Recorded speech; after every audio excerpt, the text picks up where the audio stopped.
Well, the holiday season certainly gets us thinking about holiday flavors, and for a lot of people, those flavors include cranberries. But where do they come from? Jamie Johansson had the chance to travel to the cranberry capital of Wisconsin to learn from the Weatherby Cranberry Company how it gets to your table. The majority of Weatherby cranberries are dried, but they also sell them fresh. Our fresh fruit is mostly with our later varieties because they have a real good keeping quality, so that when they appear in the grocery stores, they're always fresh and plump and ready to use. We have the natural cranberry, dried of course, and this year a new flavor that we are selling out of our warehouse is the cinnamon flavored dried cranberry, and that's real popular with people to put on their hot oatmeal in the morning or throw a handful into that delicious apple pie that you make in the fall of the year. But before any of that can take place, the cranberries must come in out of the marshes. All Wisconsin cranberries are wet harvested, which begins by flooding the marshes and using a tractor to harrow the beds.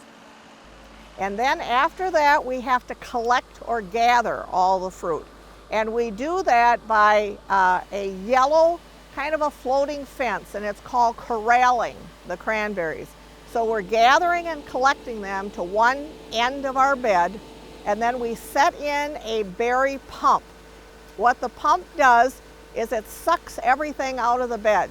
What I mean by everything, it's the water, the trash, which consists of dried leaves, grasses, and twigs, and the berries. The trash will, through an air and water filtration system inside the pump, it will separate all those three items out. The water will be recycled back into the bed. The trash will go into an awaiting dump truck, which eventually we will dump in the back 40 and it becomes compost. And the berries, which by that time are 97% clean of trash, go directly into a semi-trailer. When that semi-trailer is full, we have about 40,000 pounds of cranberries in it. We take that to our nearby receiving station, and they are mechanically sorted well enough for a processed product, put into 1,000-pound wooden tote bins, and then transported again to our processor to be made into sweetened dried cranberries. We typically think of cranberries around Thanksgiving, but of course here at Weatherby, they suggest them year-round. For This Week in Agribusiness, I'm Jamie Johansson.